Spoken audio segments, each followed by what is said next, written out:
What up, son? What up? Grind and Pivot, Queens, New York. Louis Max is here today in the house, as you can see from across the pond on a beautiful estate, a true rock and roller and Earth planet lover from the Pretty Things, the quintessential rock band that we all know. Please all light up for Mr. Frank Holland. Frankie, how are you? I'm good, and good to see you as well. And yeah, we're all lit up here. Beautiful. Absolutely. Good to see you. We had a little bit of a technical thing going on, but now we finally got the crew, and thank you to Leslie, and Yeah, we're ready to rock and roll. So how are you? How you doing? Everything good over there? I'm good. Things are good. It's quite strange. You know, we've been having a lot of nice weather, and of course, the sun is. You know, getting back to the subject of the song, the sun is really fucking hot, and it's you know it's kind of it's really noticeable, and it's kind of strange, really. Yeah, absolutely. So I'd kind of like to lead off with that. You have a project that's called Breathe.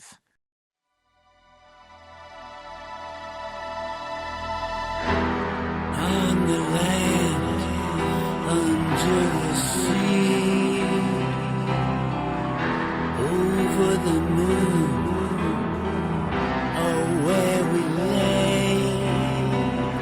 Which is your most current project. It's a statement about the severity of the climate crisis, of what's going on with the climate crisis. And you're going to explain, I really want you to explain how it came about and what it's all about. And I believe we're on the same page because, and we're going to put the descriptions in the description below so you can actually get to see the project. You actually are so frustrated that you've taken your fists, hit the keyboard real hard to portray the actual severity of this crisis. And not only, we've been talking about this since the 80s, until physical disasters finally started coming about is when people start to wake up, but it is a little late. So tell me, why did you do this? What inspired you?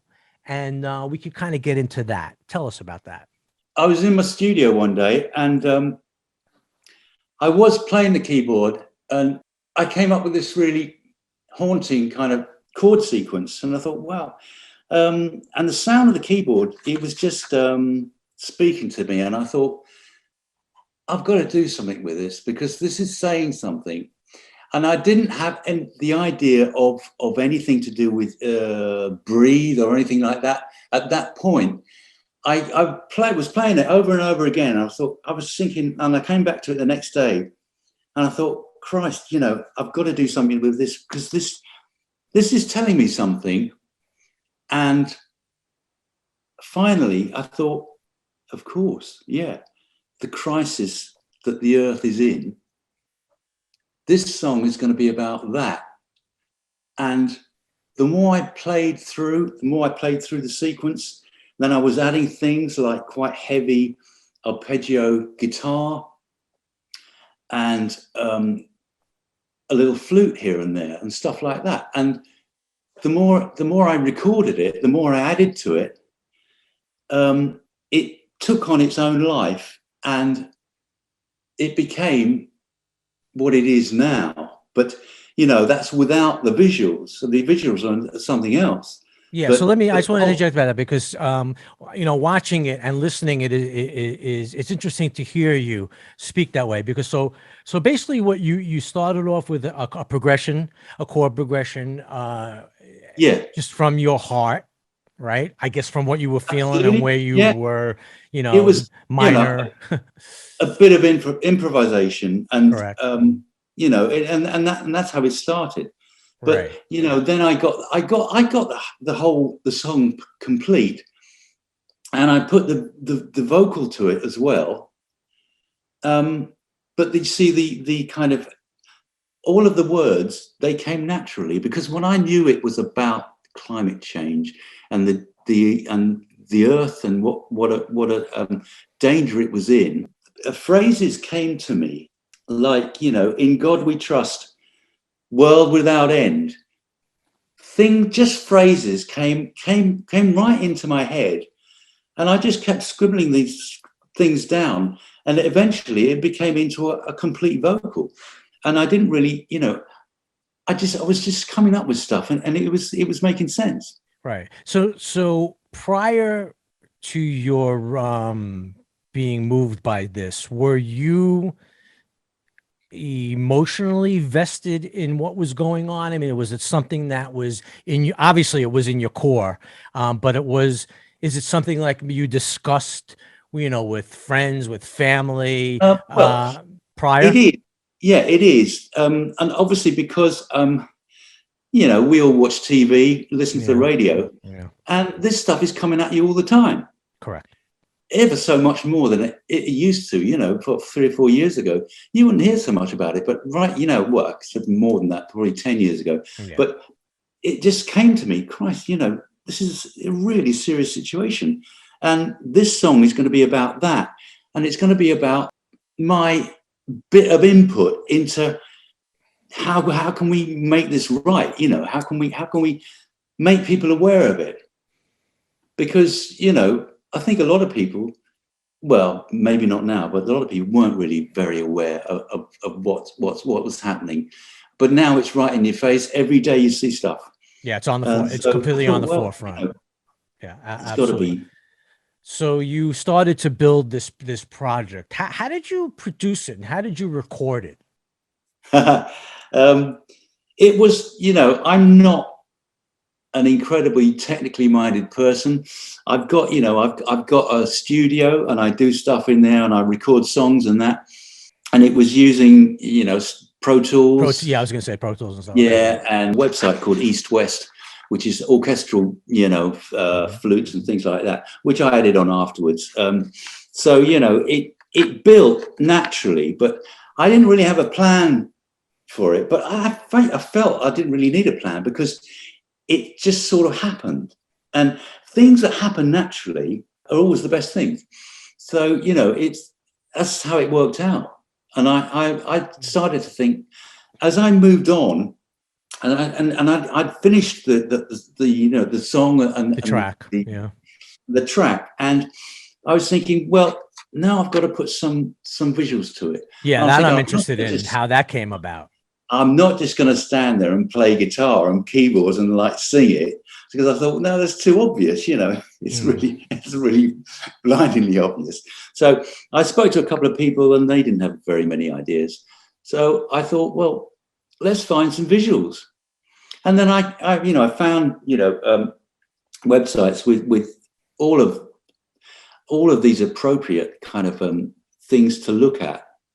You know, it goes into a bit of space and time and all that kind of thing, which I'm quite fascinated by, you know, the kind of the outer world, space, the universe and stuff like that, and which we're rolling around in anyway, because the Earth is part of that.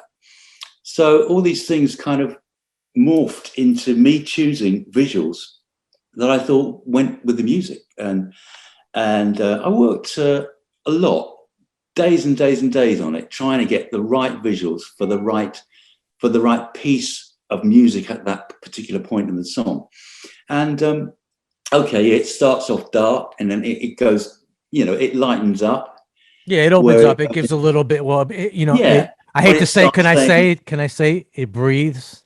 Yeah, it does. No, but it's supposed to. It does. But it does. But it does. It does.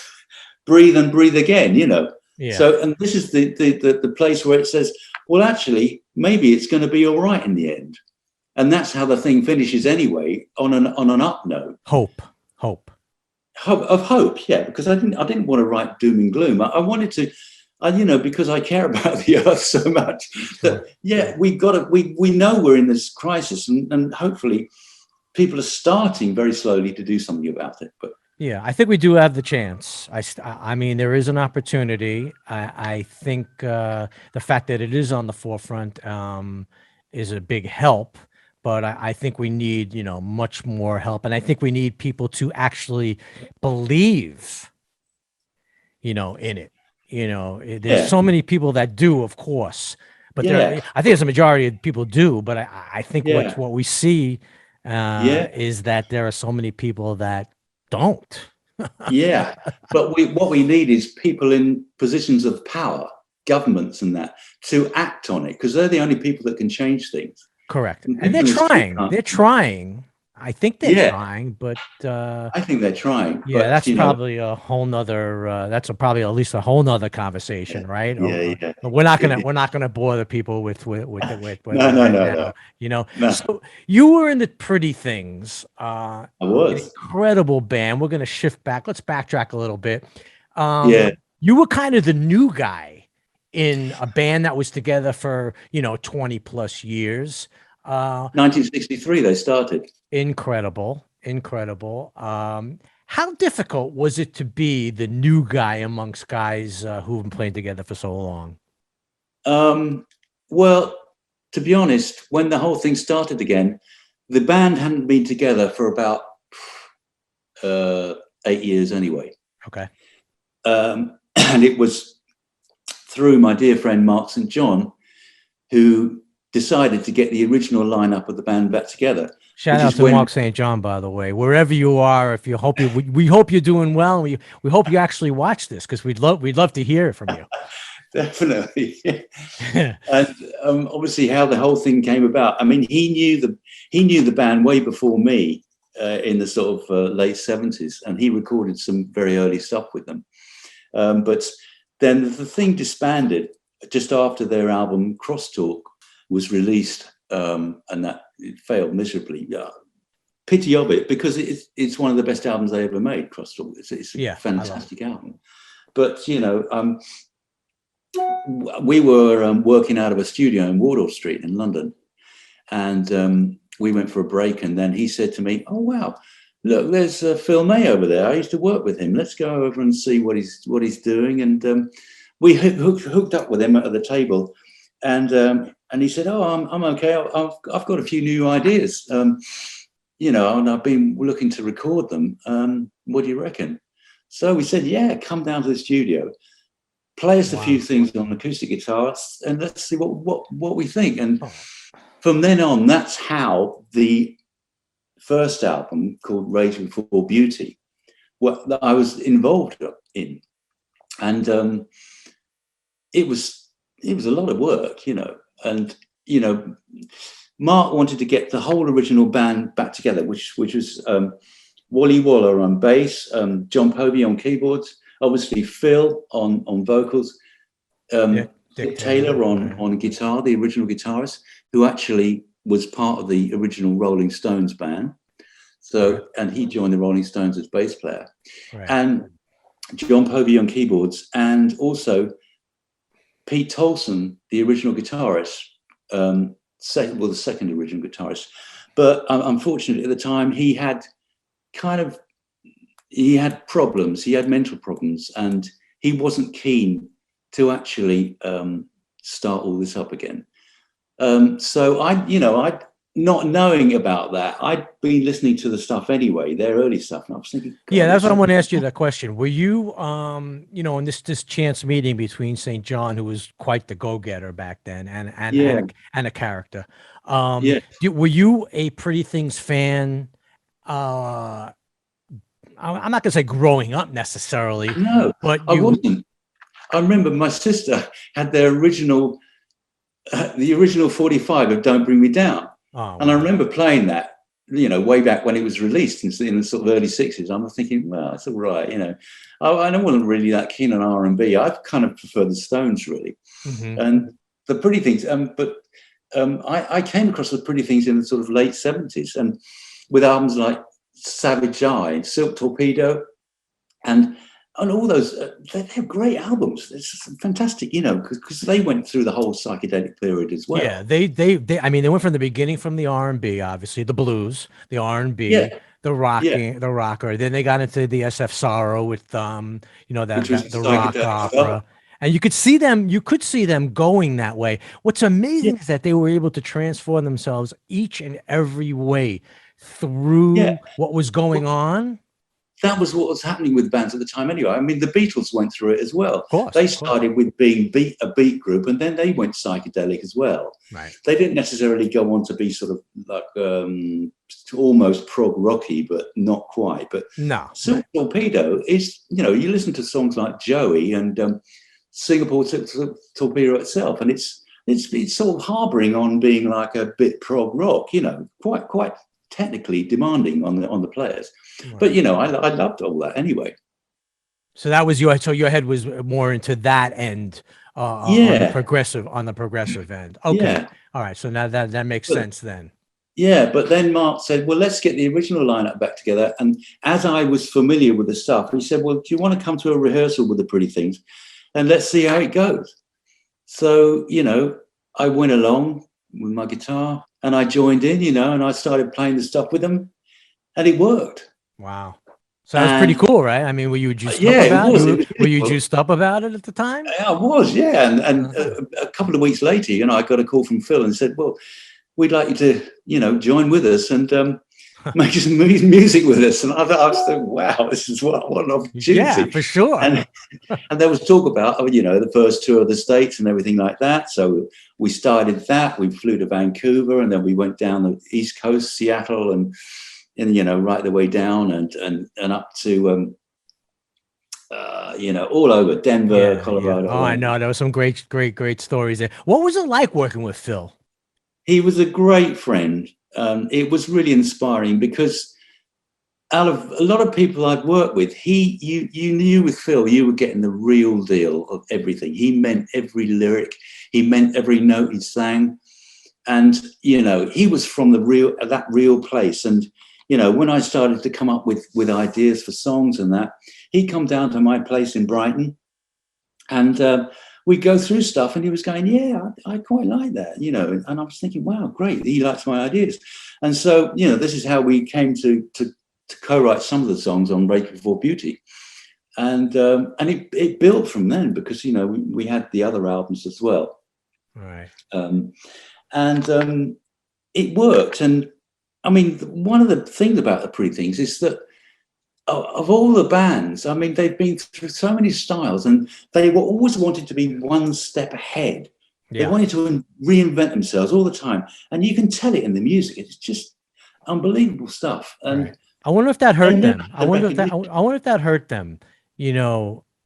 It did. Looking back on it, I'm thinking about it now, you know, it might have hurt them a little bit, because they really never sat in that one or two niches, you know. But no, exactly. But at the same time, when something was kind of going wrong, Phil always used to say to me, "Oh, here we go. Here's the bad luck of the Pretty Things coming to hit us at the back of the head again." Because he was constantly, he knew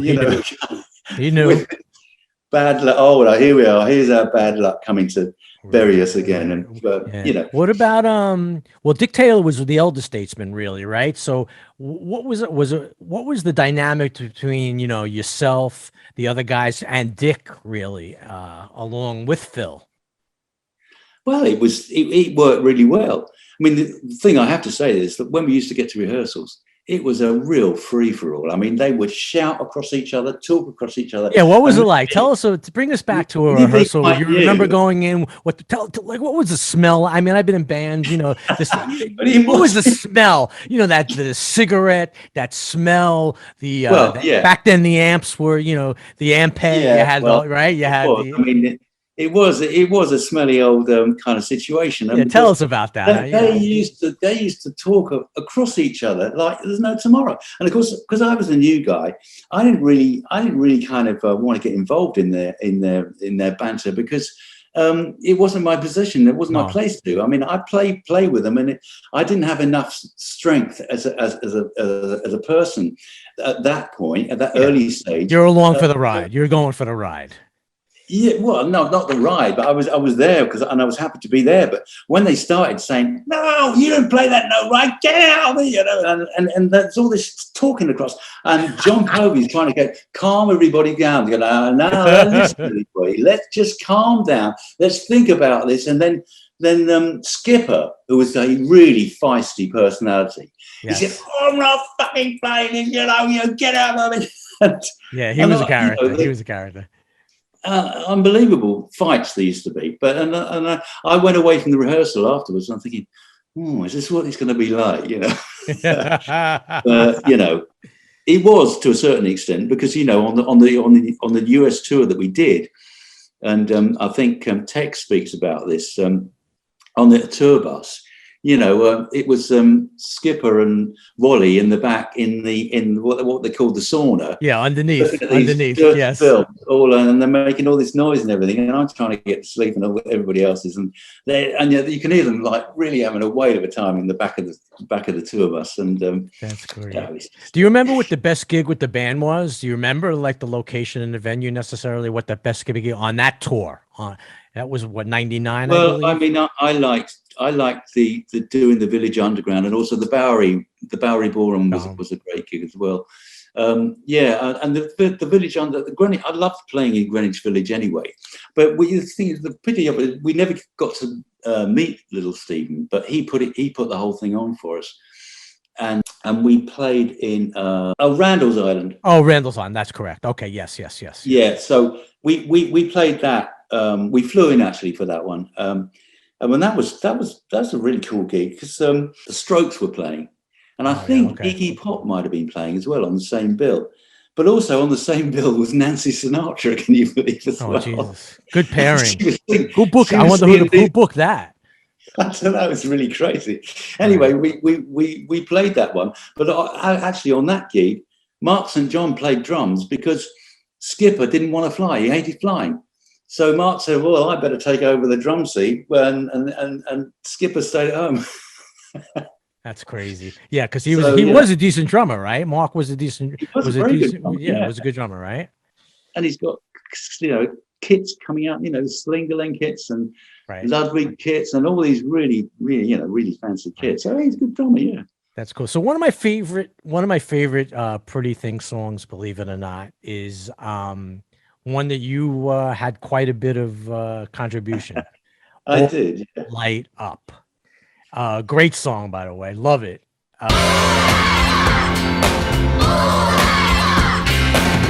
Revolution 69. I was there and it felt fine. All Light Up. All Light Up. I love it. All Light Up. All Light Up. All Light Up. All Light Up. Yeah, there it is. I love it. I've got this. This was in the Times. It's back to front. It's got a picture of Dick. It says rock band lures children into backing drug record. Yeah. And it was all about, I thought it was about just ordinary cigarettes, but in the end, Phil says, well, it's kind of about marijuana as well, but it's sort of, it was down to me because it was, a lot of it was my song, and it was kind of the chords were mine and the rhythm and everything. Yeah. What's the story behind it? Give us the story behind that song. Well, I came up with a riff. I came up with the chord sequence, and then Phil, he was messing about with some lyrics, and he was kind of getting vignettes of like Revolution 69, and all these kind of lyrics. I can't remember the other ones, but it's like the Paris riots. Yeah, Paris riots 68. Dropped a tab and got there late. Right, Manson. It's like, there's this book that's got a little bit about it in here that says because I came up with the idea. I said to Mark, well, why don't we get some kids to sing the chorus? And he said, well, that's quite a good idea. So he said, why don't you go down? We were recording it in North London, and there was a school right next door to the recording studio full of young kids. And then I said, well, there's the kids. There's our kids there. So he said, well, why don't you go walk into the school with your guitar and say to the, I had to go to the headmistress. Right. And I said, well, your children, could we by any chance borrow their voices? Because we're recording some music. I didn't say what it was. I just said, we'll give them, right. You had your joints, you had your cigarettes with you. But anyway, And she said, well, yes, I think that'll probably be all right. Oh, that's great. And in the book, it says, Frank had approached to the school gates, guitar in hand, and persuaded the children to chant the title chorus, but he had not actually entered the school precincts, so nothing could be done. Islington Council was very angry and stated pompously and what pointless, and someone pointedly that the taping was totally unauthorized. Their spokesman explained they never sought permission. If they had, we would have locked the gates and not let him in, because they're saying, "Oh, line up." And I was coming, come on, kids, you got to sing it in time. So I had the guitar, oh, line up. And we recorded, we had a Revox there, and we recorded, not short, a little bit of it. And of course, we sampled it. And of course, it's sampled in the song because they didn't sing it in time. You'd be in jail today. Yeah. Nowadays, 100%, you'd be done. Well, we got away with it, and we were hoping for big things with the thing, because Phil was a great friend of a painter, David Hockney. Have you heard of David Hockney? I have not. Tell me. No. Okay, so he's an English painter, very kind of out there, very avant-garde, and at the time he was all in support of keeping cigarettes in, as normal things, and it was a start of people, banning smoking in restaurants and stuff like that. Okay. And Phil was great friends with David Hockney, and he wanted to get David behind the idea of All Light Up and what it represented. But, it didn't kind of work out. So it, unfortunately, it kind of fell a bit on its arse, the song. But right. That's great song. I love it. Did the band ever go on television in masks and play All Light Up as they planned? Tell us about that. Good question. John Hunt, thank you for that question. Tex. Well, I don't remember that happening.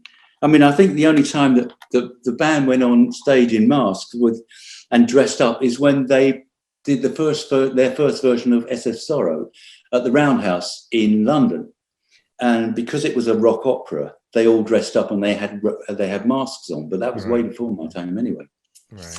So Gotcha. So that really never happened. One of my favorite albums, I think also that you had a big hand in was, and I love the track, by the way, Balboa Island.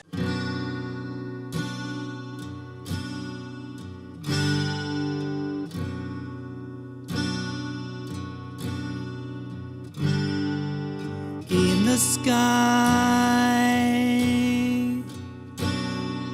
stars are high, other worlds before my eyes. thanks. Yeah. Real. I love it. It's one of my favorite tracks on the record. Yeah. You were able to contribute to that quite a bit, right? I did. Yeah. It was a good album.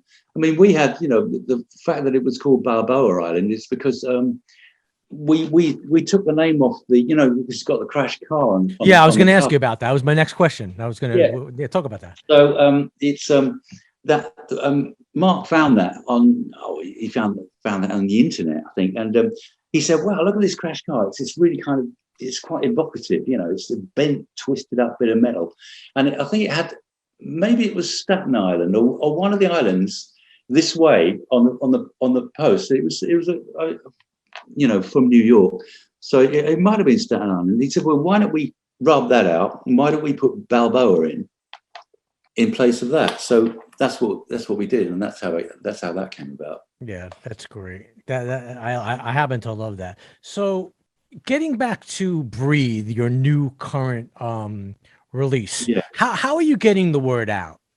It's on YouTube, obviously, and it's had quite a few thousand hits, which is nice. I mean, that's good. And I'm getting the word out gradually through radio stations and people who I think might be interested to just to give it an airing.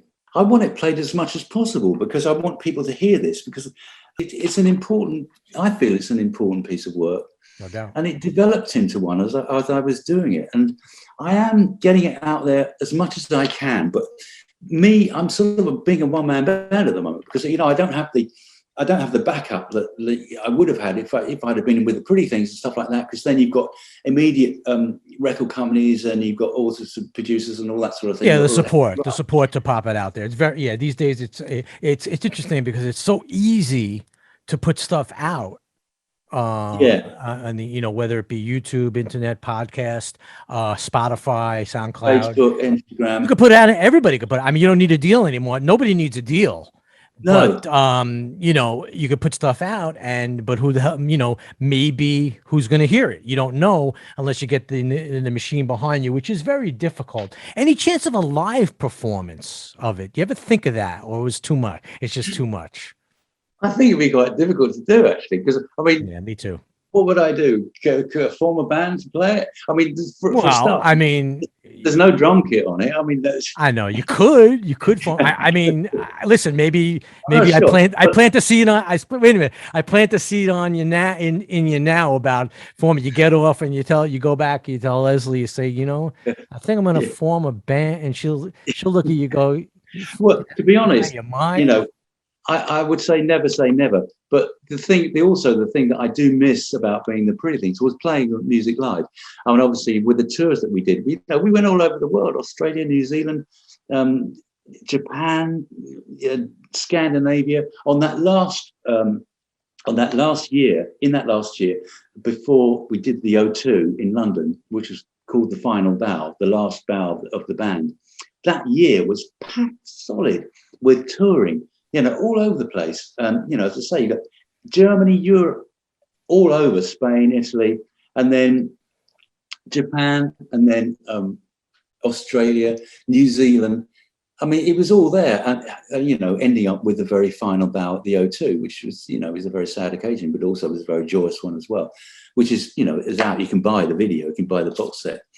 But you know, I'm really miss playing live. You know, because I love playing guitar and I love singing. And so you know, I'm looking to, you know, to get out and do stuff. Right. If you had to look back, you know, on your career and really life, I mean, what would you say would be the most pivotal moment? Would it be that meeting of Mark St. John and working with what would you tell me what it would be? Well, it would have been from my very first moments with joining the Pretty Things. Having said that, you know, my career before that was tied up with other bands as well. Right. But you know, certain rock bands. I even actually did a tour with Ines and Charlie Fox, if you remember them. Sure. And Rufus Thomas. Oh wow! So Walk the dog. I was originally in soul bands and things like that. So that's pretty cool. It is cool, yeah. That is very, very, very cool. It's funny because when I back in the day I was in a band. We actually opened up for like Junior Walker, Sam and Dave, Ronnie Spector. You know, those are the old time great bands. Well, so you're a musician. You were playing. We teamed up with Ronnie Spector at in London to record Moni Moni. Yep, a version of it anyway. Yeah, absolutely interesting. Interesting version, by the way. It was. It wasn't amazing, but you know, it was okay. I think that, you know, we also did a cover of Eve of Destruction, which was fantastic, and we filmed that at a weird place on the English coast called Dungeness, where there's a big nuclear power station. You can see it in the background on the video. And it's all about Eve of Destruction. So, you know, the nuclear power and the back there, and there's all this kind of dead things on the beach and stuff like that. And at the end of the video, we smashed all the gear up like the Who. You know, I ran my guitar, my Strat, right into the bass drum, and then Mark kicked over all of the drums, and we smashed up all the amps. all on the beach there, and it was great fun doing it. That's crazy. You know, speaking of But- the drums, Viv Prince, because comes Yeah. to mind. You ever hear anything? Is he still around? Is he still alive? I've never met him. He's hanging on. He's hanging in there. He lives in Portugal, in an orange grove. He's really quite a strange character, I believe. But as I say, I've never met him. I remember when we were doing stuff. Phil said, "Oh God, Viv's called me up at 4 o'clock in the morning, saying, what are you doing, mate? How you doing? I'm just had a little drink here, and I'm wondering how you was and how you doing down there." And That's great. Phil's going, "Oh Christ, I had to speak to him for half an hour, you know." Oh, And but you know, sadly, yeah, Phil's gone, and Viv Prince is still around. yeah, that's great, crazy. I shouldn't say. Quite the irony. Quite the irony. That's not very nice, but you know. What's the day-to-day these days for Frank Holland? How are you? What are you doing with yourself? I get up. I go for a long walk along the seafront. I get back to my studio. I start on piano, and then I come up with some ideas and stuff like that, and then I do quite a lot of sight reading of Bach and Bach. You said some inventions. You're playing some Bach inventions. Yeah. Chorales, okay, all right. So you're getting your. Is this you're talking on a guitar or on piano? No, on piano. Oh, so you're doing Bach conventions on piano. So you're getting your chops together. Oh, yeah. I like it. About 5 years ago, I bought a lovely Bechstein Grand. Oh, nice. Beautiful. And it was actually, can you believe it was built in 1875?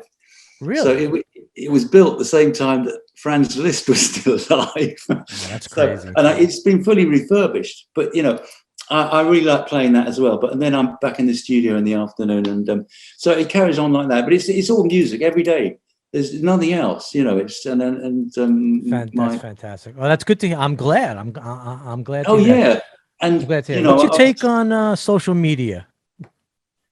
You're involved in it. You follow it. No, not really. But I'm starting to a lot more because I want to get this song called "Breathe." I want to get it out there.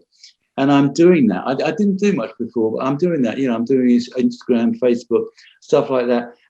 You know, Leslie, my girlfriend, she's been doing it a long time, but I didn't get into it for quite a while. But you know, I'm starting to now, and I'm starting to enjoy it as well because it's a good way to know what people are thinking. And I'm also putting out some photographs as well, which I've been taking on my phone on social media as well. And people have been getting back to me and saying, "Wow, that's a great picture. Where did you take that?" Right. That's quite nice. Excellent. That's excellent. Great. Yeah. Well, I want to say thank you so much for taking the time today to fill us in. I mean, I'd love to keep on going. I mean, we got a lot going on here. You're a musician, and because we've got so much in common anyway. Are you a guitar player? No, keyboard, piano. Oh, right. Keyboards, piano. Oh, that's how you know about the I got all. Yeah, I studied Bach. My dad was an arranger, so I played, you know, and yeah, I'd love to. I mean, I'm still writing, still rocking and rolling as well, trying to.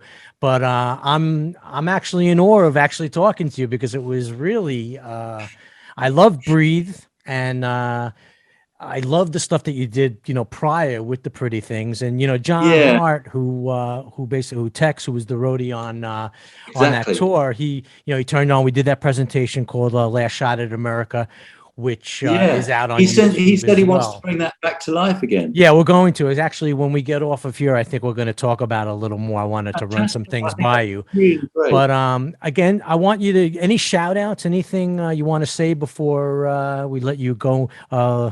Back into your dungeon.